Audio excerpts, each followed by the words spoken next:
name's Christina Ennis, and welcome to the 2024 Mineral Resources Review, sponsored by Trajectory Engineering, powered by Gale Force Winds. I'm joined here this morning with Premier Andrew Furey, also the MHA for the district of Homburg-Gross-Morne. Thank you so much for joining me here. Happy to be here. What an energy in the room here. It's great. It is busy. There's folks from all across the province, and the vibes are electric in here this morning. So to kick us off, can you tell us what brings you here to the Delta here in St. John's for the Mineral Resources Review? Well, this is an incredible opportunity from people across the province and across the country and around the world to come together to share ideas, to share technology, but also to recognize the true opportunity that exists in the mining sector in Newfoundland and Labrador. I mean, we're known around the world as being one of the best places to do mining anywhere in the world, not just anywhere in Canada, anywhere in the world. Absolutely. Right here in Newfoundland and Labrador. So that's to bring people together to understand what we have, to understand the raw resource, but then how it fits into a development and a supply chain is important for events like today and forums like today. So having people come together, celebrate the mining industry, what it means to the economy of Newfoundland and Labrador, what it means to communities in Newfoundland and Labrador, and what it means to the future of Newfoundland and Labrador. Absolutely. I've had some excellent conversations yesterday and this morning with folks. There's people who have moved home to start businesses in the mining sector in Central. I met a lady yesterday who moved to Labrador City from the UK and is helping grow the mining sector up there. And it touches every area of our province, which is very unique. So on your travels around the province over the last few years, can you make some comments on what you've observed, how mining is helping communities? So I think for someone who's not in the mining industry, the first thing that someone thinks of is the actual mine itself. And there's a visual of big machines and extracting resource. Yeah. That is all very important and creates high-paying, high-skilled jobs. Absolutely. But I think what people miss is the adjacent industries. So the industries that support that mine, whether it's laboratory work or the support work for the people in the mine. The adjacent industries attached to a mine are fairly significant. And so while it's the mine that may be the driving force of a community, it's all the adjacent and the indirects in the economy and the local economy that really bring the community together, help it grow as a community, and help it grow as an economy. Absolutely. So one of the things that Minister Parsons and I chatted a bit about was the restructure of the department to not just from natural resources, but to kind of bring in tech, and tech is touching all of these sectors. Indeed. One phrase I've heard a bunch that I would love to learn more about, and I would love to educate folks who are going to be watching about, is green steel. Can you tell me a bit more about green steel, what that means, and what that means for the province? Sure. So it's a very special opportunity for the province, and I would argue perhaps a unique global opportunity right here in Newfoundland and Labrador. So when you look at the climate right now across the world, and you look at carbon intensity and carbon emissions, one of the most carbon intense industries in the world is steel, the production of steel. I believe it's around 10% of global emissions come from the manufacturing and production of steel.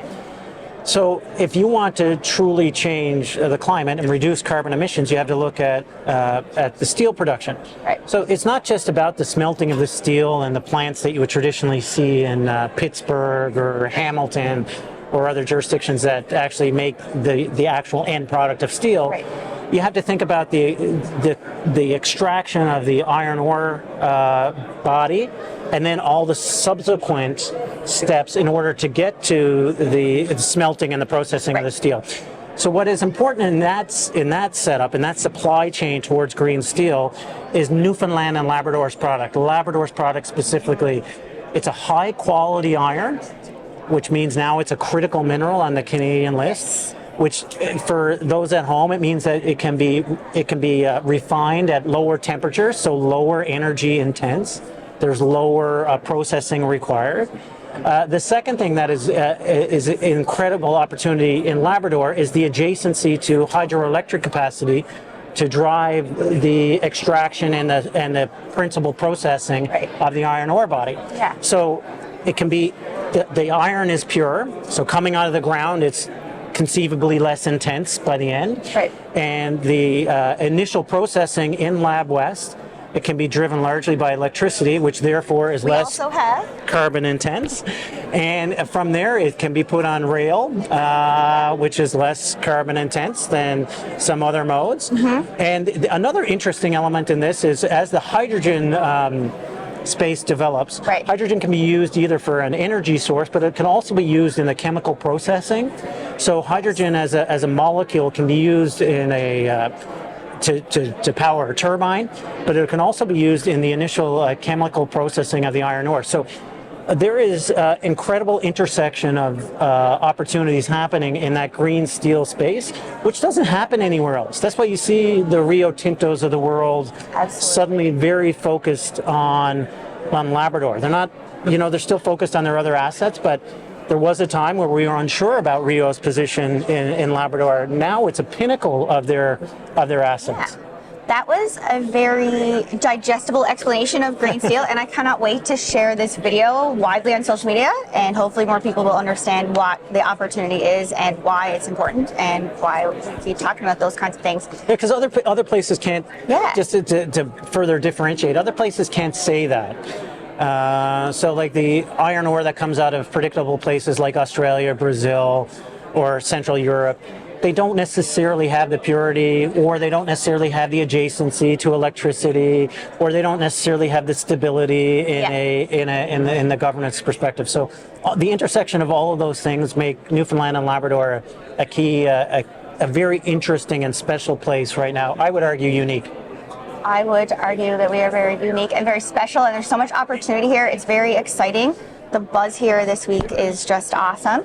So before we clue up, because I know you've got a speaking engagement to get to, is there anything else you want to add or you'd like to share with folks who are going to be watching this video about the mining sector and kind of the opportunity and the future of the province? Yeah, no, it's just how proud we are, the hardworking women and men who are in the industry, the skilled trades, who are growing this industry, who are developing this industry.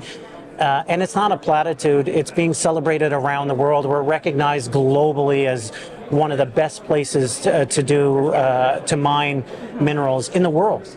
That's because of the support of women and men in the industry. It's because of the vision of people in the industry, and it's recognizing the intersection of opportunities of our resources at this particular time.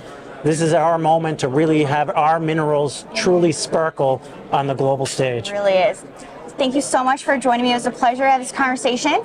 And stay tuned, folks, for more from the 2024 Mineral Resources Review here in St. John's.